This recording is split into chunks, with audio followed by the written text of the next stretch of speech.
Magandang gabi po sa ating lahat. Tayo po ay muling mag-aaral sa salita ng Diyos sa banal na kasulatan. Isang napakalagang paksa naman po ang ating pong pag-aaralan. Patungkol po dito sa mga kahirapan at pag-uusig na darating. Meron po kasing darating na kahirapan at pag-uusig. Ito po yung ating babasahin sa pangangaral po ni Mateo. Sa Mateo 24, 4 hanggang 14.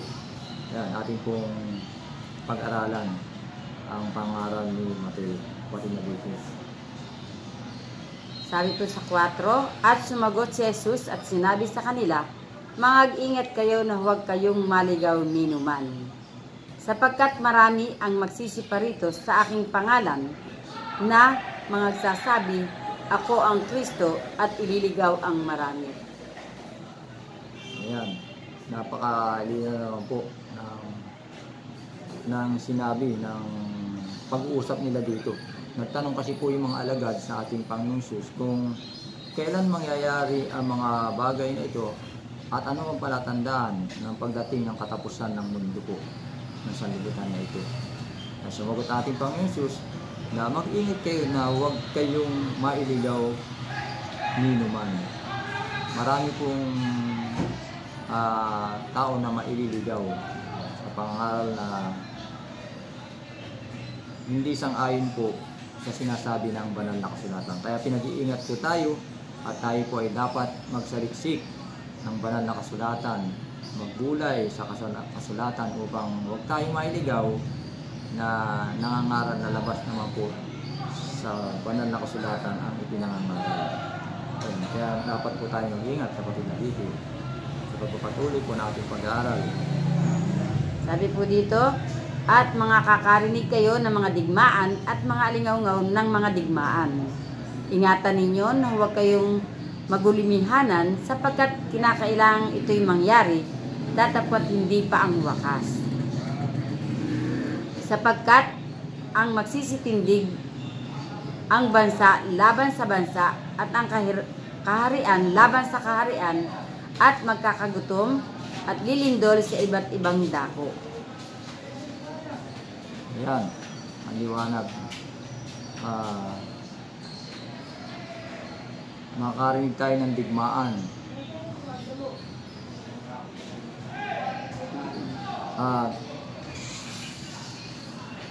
Subalit hindi pang mag-ingat kayo na huwag kayong mangamba, magulihanan. Subalit ito hindi pa ang wakas, sapagkat magkakaroon po ng iringan ng bansa sa bansa na paroon sa matutungo sa digmaan po ito. Yan po yung mga palatandaan na pagdating ng katapusan ng sanlibutan. Ngayon, magkakaroon ng iba't ibang lindol sa iba't ibang dako.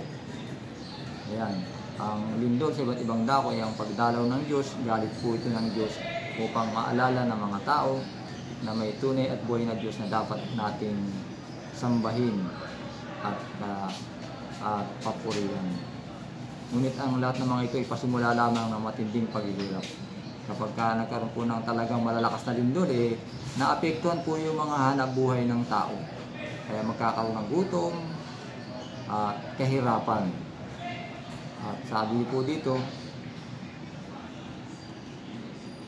nabasa mo na ba ito kapatid na Bigis sa Nede? Pagkatapos, hindi pa. Ayan, sa pagpapatuloy. Sabi po, kung magkagay-bibigay kayo sa kapigatian at kay papatayin at kay kapupuotan ng lahat ng mga bansa dahil sa aking pangalan. At kung magkagayoy, maraming mga titisod at mga kakanuluan ang isa't isa at mga kakapuotan ang isa't isa.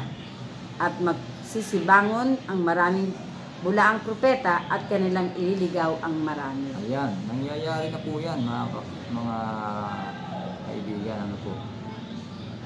Tapos ay ibibigay kayo sa kapighatian at kayo papatayin at kayo kapuputan ng lahat ng mga bansa dahil sa aking pangalan. Galit na galit po si Satan, sang-ayon po yan sa pangaral sa banal na kasulatan, sa mga taong sumusunod sa kautusan ng Diyos, sa kalooban ng Diyos. Si Satan po ang namumuno sa pagkagalit sa mga tao na sumusunod sa kalooban ng Diyos at sa mga kautusan ng Diyos. Yan po yung uusig sa huling panahon. Mga tao na ayaw sumunod sa kautusan ng Diyos, kalooban ng Diyos, na siyang papatay sa mga tunay na mga lingkod ng ating Panginoong Diyos na sumusunod sa kautusan at kalooban ng Panginoon. Kaya mangyayari po yung kapighatian na yan sa malapit na kawakasan ng mundo ito. Maraming magkikitalikod at napopuot sa isa't isa dahil nga po sa kahirapan nangyayari na mga kahindik-hindik na nangyayari dito sa mundong ito.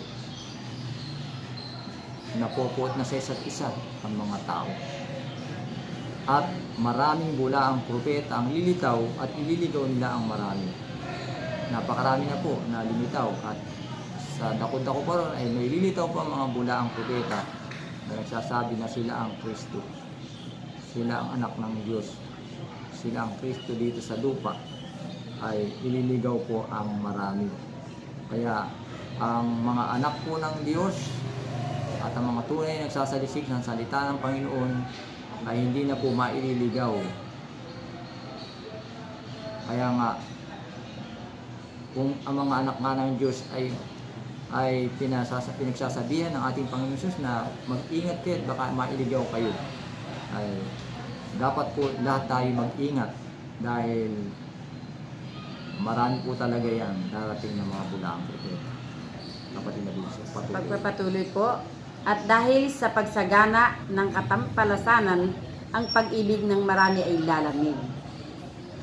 Datapwat ang magtiis hanggang sa wakas ay siyang maliligtas. At ipangangaral ang ebanghelyong ito ng kaharian sa buong sanglibutan at pagpapatotoo sa lahat ng mga bansa at kung magkagayoy darating ang wakas. Ayan, yun po yung sinasabi sa pagpapatuloy. Subalit ang magtitiis hanggang sa wakas ay siyang maliligtas. Yan po ang sinasabi. Ang magtitiis hanggang sa wakas ay siyang maliligtas. Ayan. May pagtitisan po ang tao. May pagtitisan ang mga tunay na mga anak ng Diyos. At siya po lamang ang maliligtas. Yung makapagtitiis sa lahat ng paghihirap ng mga kahirapan ng mundo ito ay yun po yung pagtitisan ng mga tao na sa kanya ay sumusunod. At ang magandang balitang ito ng kaharian ay papayag sa buong daigdig bilang patotoo sa lahat ng mga bansa. Pagkatapos po noon, darating ang wakas. Pagka naipahayag na po ito sa buong mundo, ang pangaral ng Ebanghelyo ng ating Panginoon Kristo ay darating po ang wakas. Kaya yun po, salamat po sa ating pong Panginoong Diyos sa pagkakataon sa pag-aaral natin ng kanyang mga banal na salita dito po sa ang Biblia, ang mga katotohanan dito. At nawa patuloy po pagpalain ng Diyos sa ating po na pag-aralan. Tayo po'y patuloy na umasa at sumamba sa tunay at buhay ng Diyos. Pagpalain po sa ating po na pag-aralan.